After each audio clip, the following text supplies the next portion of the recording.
Good afternoon. I am presenting this speech to introduce Townley-Smith's amacheurism as a way of life. Giving a speech, the idea of giving a speech, intimidates me and makes me nervous. Growing up, I was a theater kid, but it didn't matter then, and it doesn't matter now. I still get stage fright.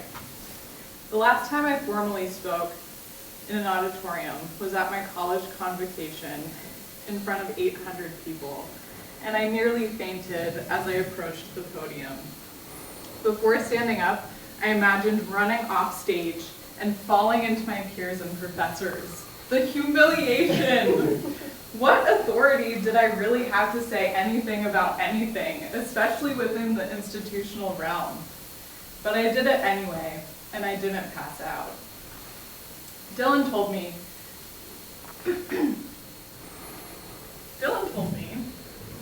this is a hypothetical speech. If it is a hypothetical speech, then hypothetically speaking, when you give a speech, you embody a character, or another version of yourself. You embody a character in order to fantasize. Maybe you fantasize about giving a speech to the masses, but not about performing, because anyone can perform. Everyone performs all the time. Everyone in this moment is performing. It's also like when you go home at the end of a long day and you're really hungry and you go into your kitchen and you make a sandwich, and maybe you're in the mood for, I don't know, a grilled cheese, and you grab a Havarti, maybe an aged sharp cheddar, and you put it together and you take a bite, and the Havarti cheddar fantasy melts in your mouth, and you think, my God, this is the best grilled cheese I have ever had. Far better than whatever I'd order from the restaurant down the block. Or maybe it's like when you're young and you come home from school and you get cozy and you turn on Cartoon Network and you watch the Powerpuff Girls and you start fantasizing that you too are made of sugar and spice and everything nice, and you can fly or whatever. Or maybe it's like podcasts, like anyone can put out a podcast and talk about anything they fucking feel like, just so they can feel like you're part of their conversation. Like, anyone can act professional.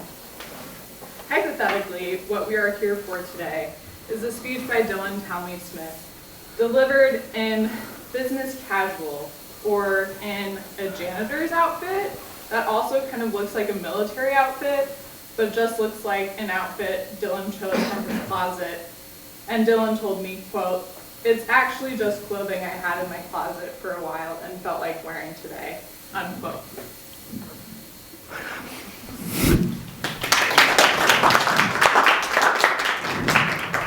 Thank you, Jane, for that wonderful introduction. Beautiful. All right. Obviously, I want to talk to you guys about something today. Something that I care very deeply about. It's plagued my thoughts over countless sleepless nights. Something that I'm quite confident that this group is familiar with. Okay, so let me ask you this word, amacheurism. What does it mean? Okay, who are they? What are they? Let me help you. I've got 3 components. Okay? You got any ideas? Anybody? You? What's your name? Speak up. That's right. Okay. So-and-so says that the amateur is someone who sucks. Okay, someone who sucks at something. Everyone agree with that? You agree? That's fair, okay? That can be part of it. But what do you mean by suck? Okay? If something sucks, does it not imply that there's a version of it that doesn't suck? Okay, so in that case, what is an amateur who doesn't suck? They must be what's the opposite? A professional, right then? So let's think about that. Can a professional not suck? Because let me tell you, I can think of professionals that capital S-U-C-K, suck. Okay? So I want everyone to think about this. Where did this idea that the professional knows or does best for that matter come from? Okay, and who decides? Some institution? A governing body? Let's add to that. What does it even mean to be a professional? Okay? So this outfit? I want everyone to think about that, and we'll come back to it later. Okay? So they suck. What else comes to mind? Anybody? Exactly. No commitment. You're smart. So that's like what? They don't take it seriously. Okay? It's like a hobby, a dabbler, maybe a weekend warrior. We all know these people. If you're asking me, a hobby belongs in your Tinder profile or your dating site, okay? So basically what you're saying is that they don't take it seriously, that it's leisure. That's good, that's good. But I know amateurs who take their practice very seriously, okay, myself included. We'll come back to that later though. Okay, so we got two things. They suck and they don't take it seriously. Now this third component is a little bit more abstract. It's not so straightforward, okay? So I'm just going to give it to you. This is a freebie. You'll thank me later. Who knows what this is? Moolah. Amateurs have got none of it. No remuneration. They don't get paid. It's pretty simple, okay? You ever think why not? Slow down, we'll get there. Okay? We'll get into that. All right, so we've established three components. They suck. Oh, let's get that up there. They don't get paid. Okay, they don't take it seriously, and they don't get paid. So now what if I told you that up until this point, all these ideas, these concepts of the amateur that you thought you knew were correct, were in fact wrong? Probably think I'm crazy. Okay? Probably think I'm wasting your time. What is this guy talking about? I know everything about the amateur. Okay? Well, are you ready to learn? Okay, you ready to have some neural pathways reworked? Okay, to have your minds remolded. So that's what we're going to do today, okay? I want to make something clear. I want to be completely clear. I want to be transparent. Crystal clear even. The amateur does not simply suck at something, okay? Amateurism has no relationship to a specific set of aesthetic characterizations or skills. Probably thinking, aesthetic characterizations, what is that? It's quite simple. Simplify it, and then I'll expand on it later. Aesthetic characterizations are a finite set of qualities, something qualifiable, okay? Either formal or abstract. They pertain to a specific group, okay? It's a way to categorize. They have been established by a governing body, possibly an institution, possibly an audience, okay, possibly a public. You ever think why we categorize? You ever think about that? That's right, you got it. To differentiate, okay? To establish otherness. Okay, we don't know, maybe it's an ego thing, okay? Some want to establish, some don't. Some want it purely to differentiate themselves from what they are not. Okay, that's how we define culture. Oh, sorry, I'm rambling, you know, the old lady is always on my back. Let's get back to it, okay. Let's get back to that word, that A word that I brought up a minute ago.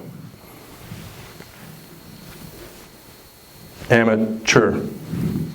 Okay? Now I know it's got a lot of connotations for everyone. It's got a noun, it's an adjective.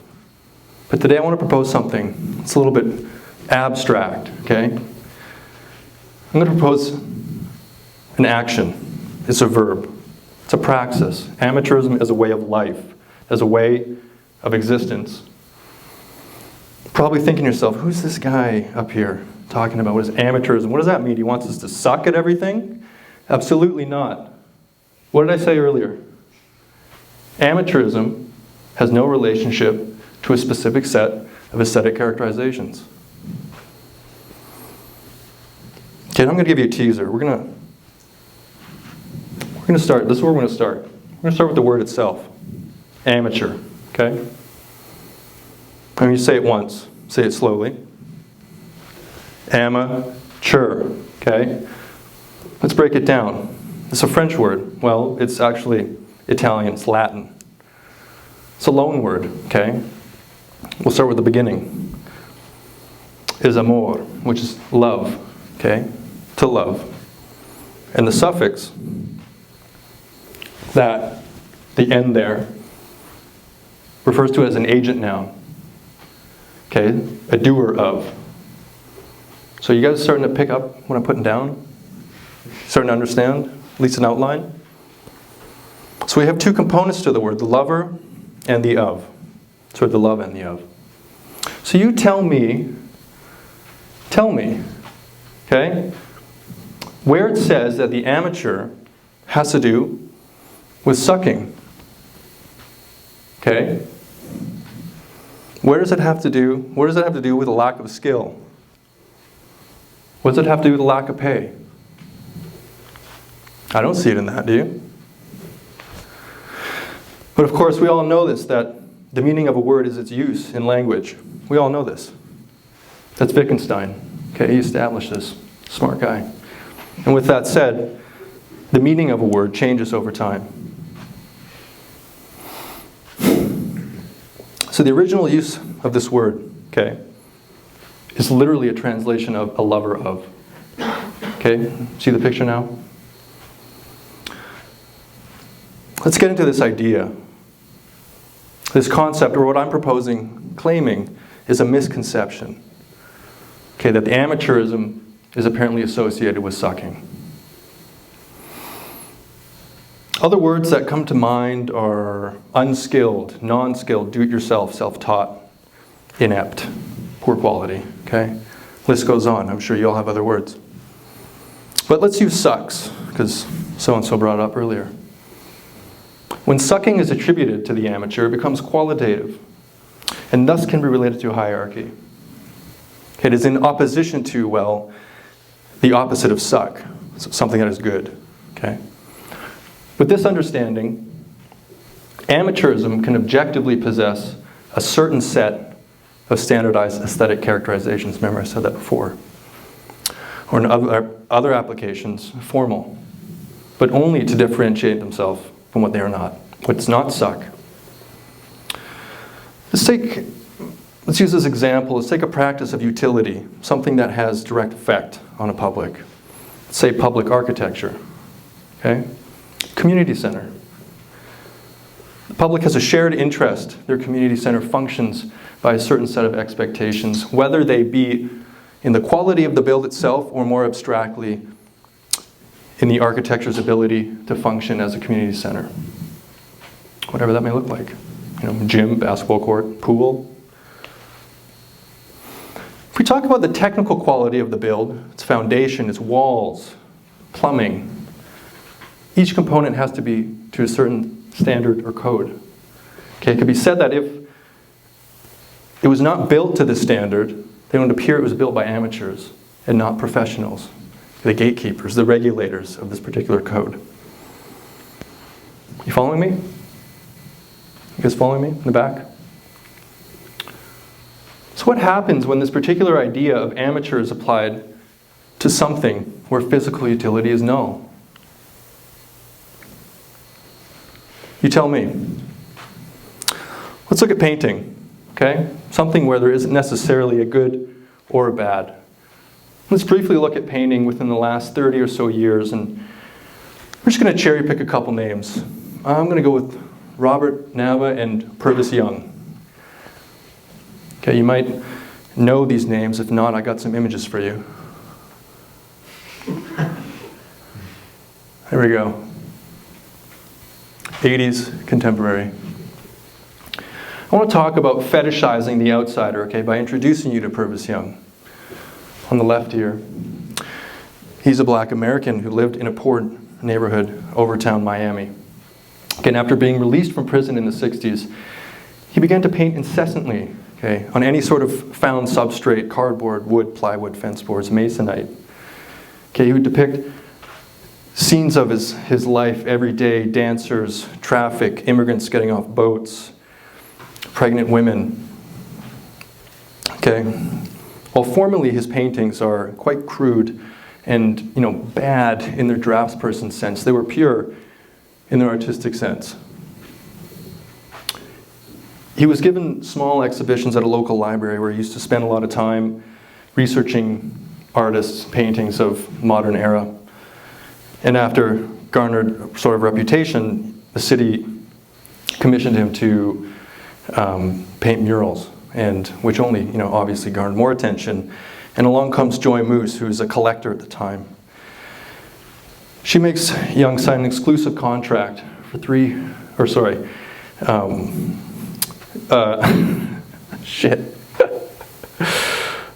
She makes him sign an exclusive contract and has shows, and his paintings began selling, for $1,000 here and there, which is great, not bad if you ask me. Along comes a collector. You might know him. Gerard Louis Dreyfus. Yes, the father of Julia Louis Dreyfus. And he offers Moose $3 million for 1,500 paintings under one condition. Okay, that Young destroy over a third of his inventory in the fear that there would be oversaturation in the market. So this is great. Young cheekily says, "They never told Shakespeare he wrote too much." He had a point. He had a point. Let's fast forward to 2018, Art Basel, Miami, where the Rubel family collection exhibits over 100 of Young's paintings line up around the block. Everyone wants to see his work. Okay, so that's on this hand. Now let's briefly look at Robert Nava. Okay, 35-year-old, 2011 Yale MFA graduate.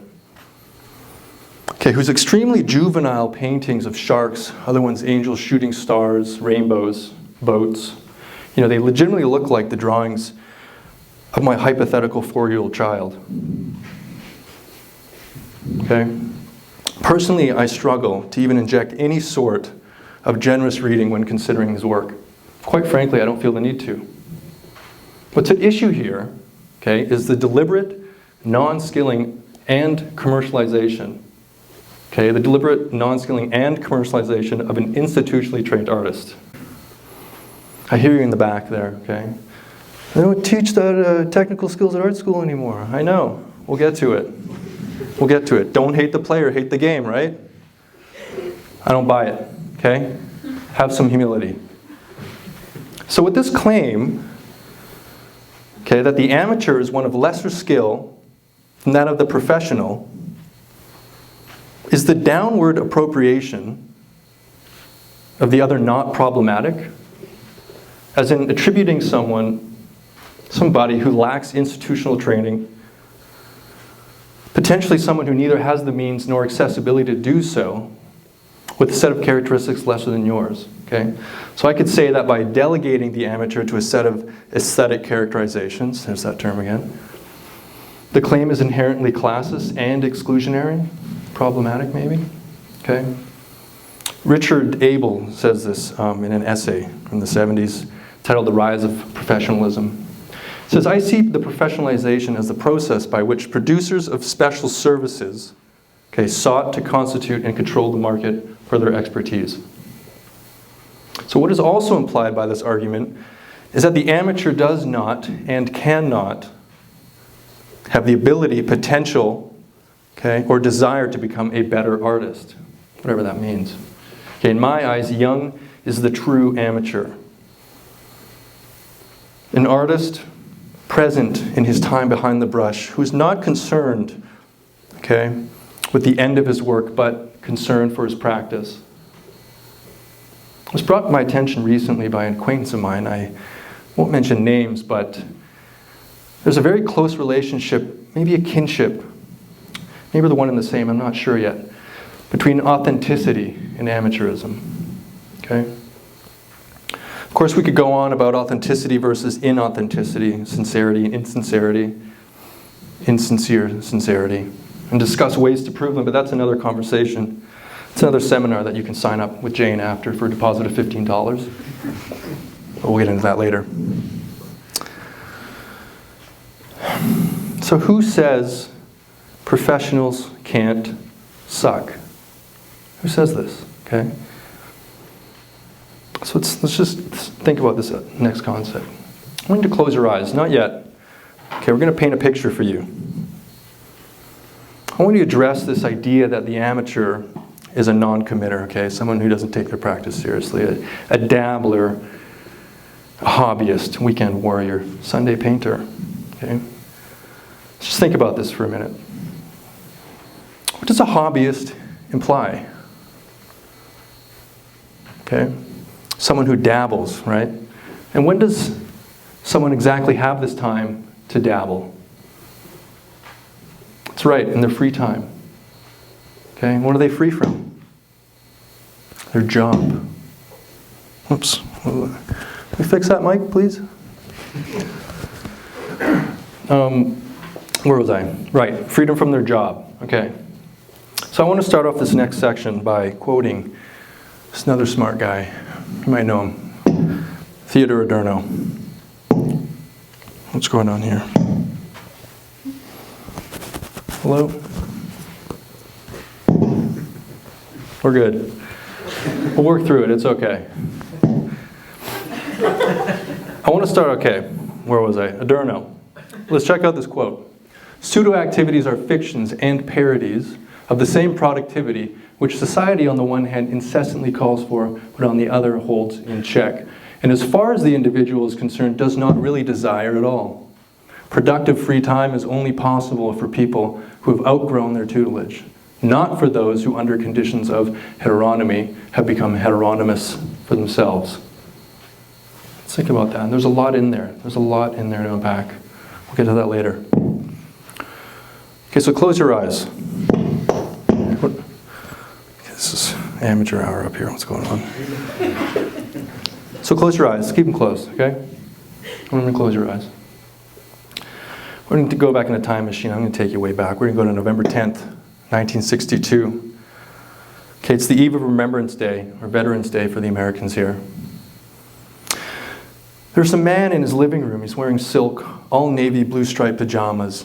Okay, it has been about a month since one of the greatest storms has hit the western coast of Canada. Approximately 3,000 trees were knocked down, and the city of Vancouver suffered over $80 million in damages. That's about $600 million in today's dollar. Okay, 7 people died. One of those people was the city of Vancouver's superintendent of roads, William Robinson. Okay, after spending numerous breakless shifts overseeing his crewmen, he decided to take a short rest before departing to his sister's for a dinner, where he tragically crashed into a garage at the rear of 6840 Selkirk Drive after suffering a heart attack. He was brought to the hospital and later pronounced dead on arrival. Anyway, the man standing in his living room in striped pajamas, hair is two-tone gray, sun-faded brown. It's nicely high and cut and tight, but it's loose, it's casual. He's a professional, okay? Or rather, he looks like one. His home is quite nice. It's Nutra-esque, maybe Fusion Nutra Ericsson. It's large for a bungalow. It's very roomy. Let me sort this out here. I'm going to do away with that. I'm going to have to project. Sorry. Okay. Lost my spot. Sorry. Shit. His bungalow is small. It's nice. It's roomy. It's white oak parquet flooring, wall to wall, all the way up to the book-matched mahogany credenza, fixed with a Sony reel-to-reel tape recorder, a true audiophile is doing. Resting against the credenza is a leather armchair, and in that armchair is a Gibson, an L50, okay? That's a guitarist's guitar. The man has an eye and an ear. Okay, his cream-tufted, presumably Danish sofa sits adjacent to a large glass coffee table that is endowed with a plethora of artist books showcasing the all-stars of the modern era, Picasso, Klee, Miro, etc. Faces towards the ceiling, floor-to-ceiling windows, and ultimately a graveled courtyard which is flush with geoformation and fauna. This is textbook feng shui. Okay, this home is quite beige, it's quite brown, it's quite bland, it's khaki. November the 10th is a Saturday, which is a Saturday unlike any other for the man in all navy blue striped pajamas. And after recently witnessing the then late Morris Louis final show at the Andre Emmerich Gallery in New York, the man has an epiphany. It's brought on by the seemingly easy and amateurish task of Morris gesture. The pour. Okay, the man has drawn to something. Whether it be the effect of the veiled color field's condensation into opaque stripes have on the psyche, or the idiom, I could do that, I do not know. But his experience has proven to be cathartic and ultimately a catalyst. The scene is set, he has cleared center stage of his teak living room accoutrement, and the man has blanketed his parquet flooring with pages of The Sun, chock full of distress, labor unions, baker strikes, and ultimately fallacies of the Cuban Missile Crisis. Okay, but again, it's the weekend, it's his free time. He has a somewhat large, man-sized linen stretcher leaning against a makeshift easel, which are two 2x4s, okay, propped up against his teak leather armchair. Two 2x4s fixed with pegs hold the stretcher above the ground. This is now his makeshift studio. On the table, there are large cans of house paint that have been portioned off and mixed into various vessels, bowls, cans, plates, dishes, cups, mugs. To be honest, I'm not surprised. I'm surprised he didn't just pour it into his hands. Okay, he mixes these colors and he calculates his moves, every pour, what color and how much. He wants the drips to remain within the imaginary border of the flat picture plane, akin to the favorite works of Pollock. And like Pollock too, he has instantaneously done away with centuries of tradition and disregarded the most integral component to what had previously been the key component to the painter, the brush. Okay, the final frontier of the hand now left to the lame tweak of the wrist and the gravitational pull of nature. Its application mechanized and reliant on its own synthetic compound to determine its fate. With a cigarette on the edge of his lip, leaning back with a coy swagger, he makes his last drip, hazardous machine yellow. He has created a masterpiece. Okay, he's the gifted amateur. Now, if you open your eyes, you'll know that I just described to you a 2007 photo work from Rodney Graham, a Vancouver artist. I want to talk about the professional, okay? Show me a raise of hands here. Who wants to be a professional? Who wants that money? Okay, raise the hands. Who wants that money? I know you all want it. Okay, more importantly, who wants to be a professional artist? Okay. Of course, most of you would. Most of you would. Who doesn't want to be professional, okay? Even the sound of it has a certain, how do the French say? Je ne sais quoi. You know, French with the words, am I right? We all know professionals. We've seen them, okay? They wear suits, pantsuits. They look important. They operate at a particular level. They're standardized in a way. But what does a professional artist look like? Okay, I want to use Mr. Graham here as an example to talk about the professional. More specifically, the professionalization of an artist. Okay, as the work he produces exists on multiple points on the art versus commodity spectrum. While his conceptual practice has its own merit and place in the canon of Western art history, I'd like to focus on an offshoot, particularly the inverted drip paintings seen here. These props, and ultimately, okay, they're, what do you call this? Their shift into a real-world art object. Okay. His performed ironic gesture is worth noting. His studio began producing variations of these drip paintings ad nauseum, variable sizes, different colors, different types of hardwood frames. Okay. The virtuous gesture of the painter's hand had been both figuratively and physically removed from and a division of labor had been adopted in this practice. Now, I can hear you all thinking, what am I talking about? Okay, who am I to judge what is and what isn't art? Okay, I know you're all disapproving heavily. Okay, would I consider these works of art? Would I? Well, it depends. Were they created as a means to an end for commercial consumption? Okay, if they are, then no. I wouldn't consider these works of art. I would simply say that this is a commodity that appropriates the aesthetics of a particular type of painting. Okay, and I can admit they do have that sleek, sexy art vibe. Clean, blank linen, plastic paint, hardwood frame. Look nice hanging on a wall. Who wouldn't want to do that? Okay. So regardless of whether or not I would consider them works of art, the market has already done so. Okay? They've already done that. And like I said, I can admit that they are nice. I mean, look at that. Yellow, green, orange, blue, yellow, red, sorry. I would think someone who considers himself a minimalist would like these paintings.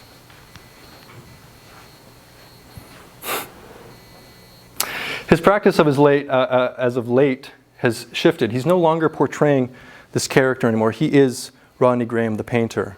Okay? His current paintings, which are pastiches of his earlier prop paintings, which themselves are pastiches of Picasso and Rodchenko gestures and early modernist painting gestures. Okay, it's no secret that Graham does not physically touch his paintings, and in most cases, assistants are just an extension of the artist's hand.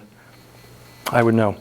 Okay, Diderot would probably assume Graham's role in the production of his paintings more in line with the 18th century amateur, okay, an art director of sorts, delegating the composition and color choice, ultimately propagating the status quo to validate the authenticity of the institution that he functions within. That was a lot. Graham has arguably professionalized his practice, okay? So maybe the professional artist is a bunk title, or a title that in fact may do more harm than aid. Okay? I'm not necessarily here to argue about aesthetics per se, but to point out that the works associated with Graham's current painting practice, okay, seem to be produced simply as a means to an end, to be produced in large quantities by the artists and their assistants who have no business, okay, employing these assistants other than to expedite production, to be seen and to be sold, to capitalize. Okay, what's the rush? It's a deadline, 4 p.m. on a Friday, the market close. The professionalization of the artist brings with it the commercialization of the arts, and as Liam Gillick writes in his 2010 essay, the capitalization of the mind. You know, as an artist, we're working 24/7. Okay?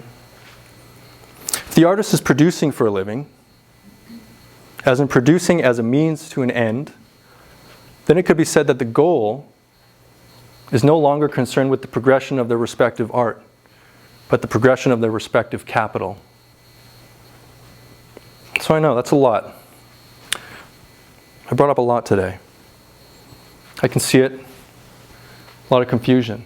A lot of shifty eyes at me. I know I'm confused too. It's okay. We're in it together. We'll get through it. So what did I say? Together we established a common understanding of what the amateur is and briefly introduced you the potential of what it could be, the amateur. Okay? The amateur. We're going to get there. Just hold your horses. We'll get to it. We're going to do another exercise, okay? This one's quick. This one involves more of your participation, okay? I'm going to close your eyes, everyone. Again, close them. Close them again, okay? I want you to picture yourself as a successful artist. What are your goals? What is your 5-year plan? Okay? What do you look like? How tall are you? What color is your hair?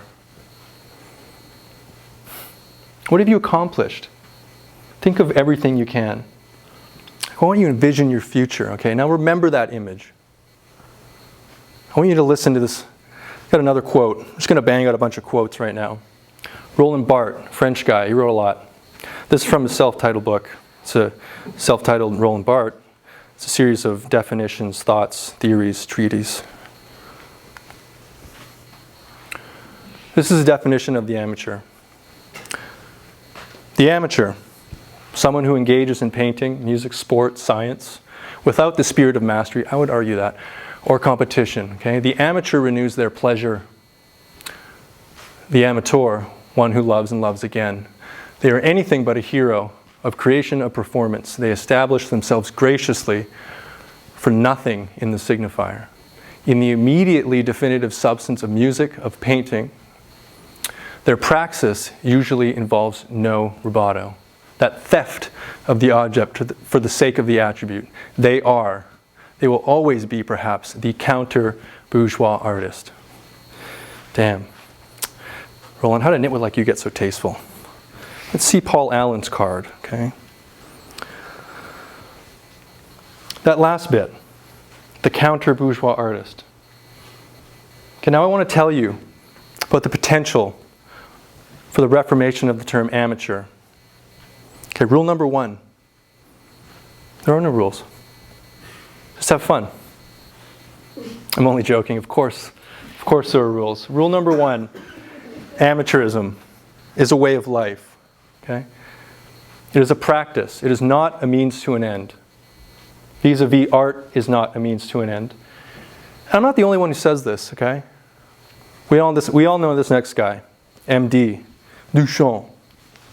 This is what he says. I came to this conclusion that you're either a professional painter or not. There are two kinds of artists, the ones who deals with society and is integrated in society, and the other artist, the completely freelance artist who has nothing to do with it. No bonds. Okay? Next one. Dan Graham. Don't make art as a career, because that means you're just doing the same boring things that you reacted against in the beginning. Okay, another one. Ed Ruscha, no one knows. Art should be a passionate hobby. Art should be a passionate hobby. Okay?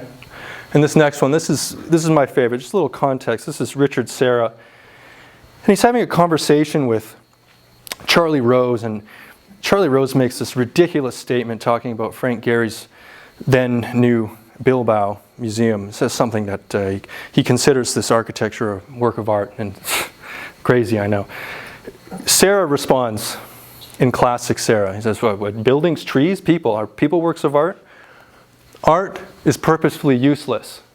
Useless in the Marxist use value sense. He didn't actually say the last part, but he said the first part. Okay? Now, as the last one, this is a big one. This is from a very famous anarchist, Rosa Luxemburg. Okay? A true social revolution requires a spiritual transformation in the masses, degraded by centuries of bourgeois class rule. Okay? It is only by extirpating the habits, okay, only by extirpating the habits, of obedience and servility to the last root, that the working class can acquire the understanding of a new form of discipline. Self-discipline arising from free consent. So think about this, okay? I want you to free yourself from the grip of capital.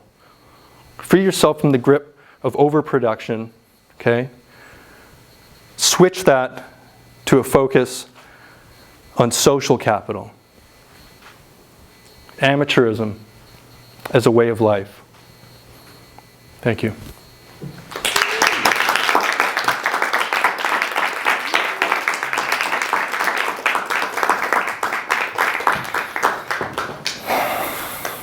All right, I was done.